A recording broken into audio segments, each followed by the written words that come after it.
There is a pain that has no name. It is the hollow ache for what is gone, the ghost of a future that never was, the heavy silence where laughter used to be. We are taught to move on, to let go, to accept that what is lost forever.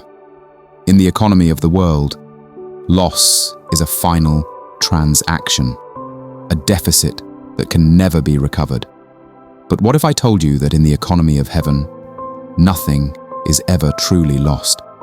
What if, in the mathematics of God, subtraction is often the prelude to multiplication? You thought the story ended in ruin, but God's restoration has a different, more patient timeline. He didn't forget what you lost. He's just not finished with the story yet. Because in God's divine economy, what was stolen, broken, or given up will be returned. And it will be returned with interest. The ache of loss, a grief, observed by God. Let's be honest for a moment. Let's make space for the grief, because platitudes can't heal what pain has broken. You lost time, years you can never get back, spent in a wilderness of waiting, fighting a battle you didn't choose, or investing in a dream that turned to dust. You see the clock ticking, and you grieve the potential that feels squandered. You lost relationships. The person who was supposed to be your forever walked away. A family tie was severed by betrayal. A friendship faded into a painful silence. And you are left with the phantom limb of a connection that was once a core part of who you were. You lost dreams, the career you worked for, the health you took for granted, the vision you had for your life. It collapsed, and you were left standing in the rubble, a stranger in your own story. And through it all, you showed up in faith. You kept praying, even when heaven felt silent. You kept believing, even when your heart was breaking. And you have wondered, in your most honest moments, if God even saw. Let me assure you, with the authority of Scripture itself, Psalm 34 verse 18 promises, "The Lord is close to the brokenhearted and saves those who are crushed in spirit." He does not stand distant from your pain. He draws nearer. The God who wept at the tomb of his friend Lazarus sees every tear you have cried. Your pain is not invisible to him. It is the very thing that draws his presence closer. The nature of biblical restoration. But what does his presence bring? It brings restoration, but not the way the world expects. God's restoration is not a simple refund. It's not a rewind to before the pain. It is always a resurrection into something new, something stronger, something more glorious than what existed before. Look at Job. After losing everything, his children, his wealth, his health, the Bible says in Job 42 verse 10, that God restored his fortunes and gave him twice as much as he had before. But look closer. God gave him new children. He did not erase the memory or the grief of the children he had lost. The restoration wasn't a cheap replacement. It was a profound expansion of Job's heart, teaching him to hold immense grief and immense joy in the same hands. His true restoration wasn't the return of his possessions. It was the moment he could say, "My ears had heard of you, but now my eyes have seen you." The restoration was intimacy with God. Look at Joseph. He lost his youth, his freedom, his family, his reputation. God didn't give him those years back. Instead, God redeemed them. He transformed the lessons of the pit, the slave pen, and the prison into a divine wisdom that no university could teach.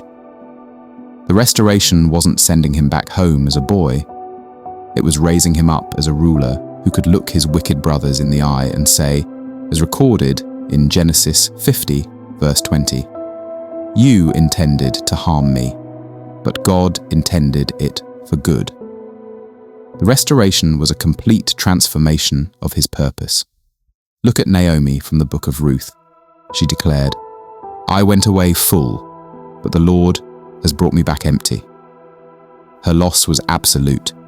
God's restoration wasn't to give her back a new husband or new sons. It was something far stranger and more beautiful.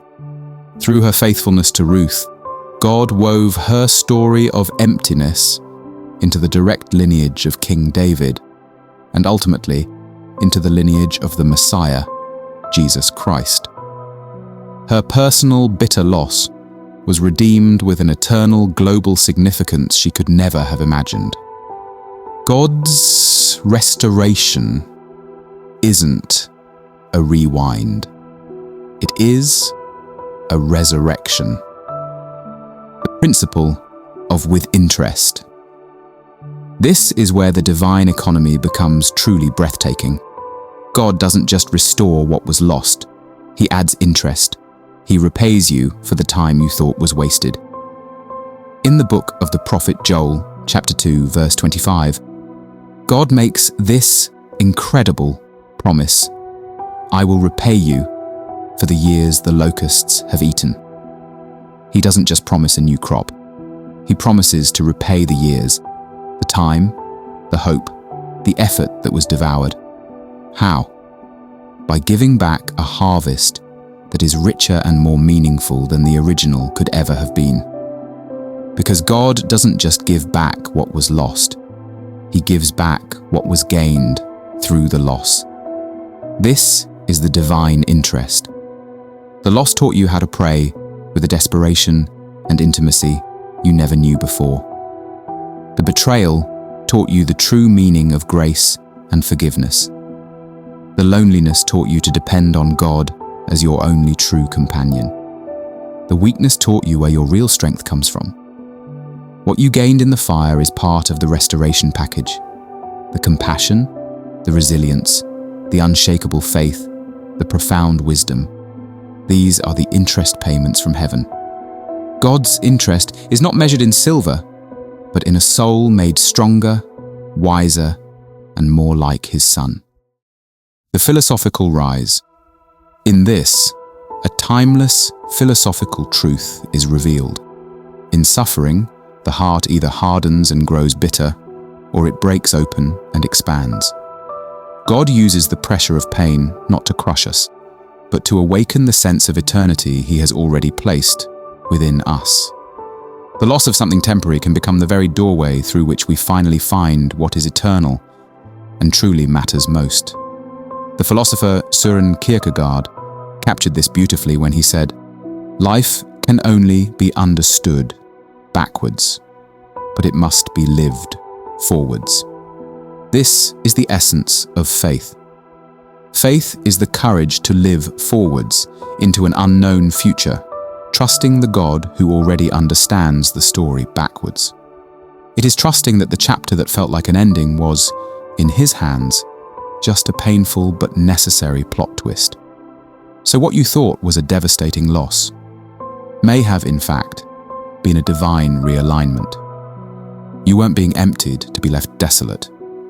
You were being cleared out to make room for something holier, something stronger, something eternal. The declaration and closing. So today, let's stand in this truth. Let's speak it over our past, our present, and our future. Let this be the declaration of your heart. You can say it aloud or whisper it in the quiet of your soul. I believe what was lost is not the end of my story. I trust the God who restores more than I miss what was taken. I surrender my ashes, and I wait with expectation for his beauty. I believe he is repaying the years the locusts have eaten, with a harvest of purpose, wisdom, and strength. Lord, I give you my losses. I give you the broken pieces, the empty spaces, the years that ache. I trust you, the master artist, to make something beautiful again. Not a copy of what was, but a new creation that brings you even more glory. The Apostle Peter gives us this final beautiful promise in 1 Peter 5 verse 10. And the God of all grace, who called you to his eternal glory in Christ after you have suffered a little while, will himself restore you and make you strong, firm, and steadfast. May this be true for you today. If you believe your story isn't over and you are ready to receive God's restoration, type, "Restore me, Lord," in the comments below.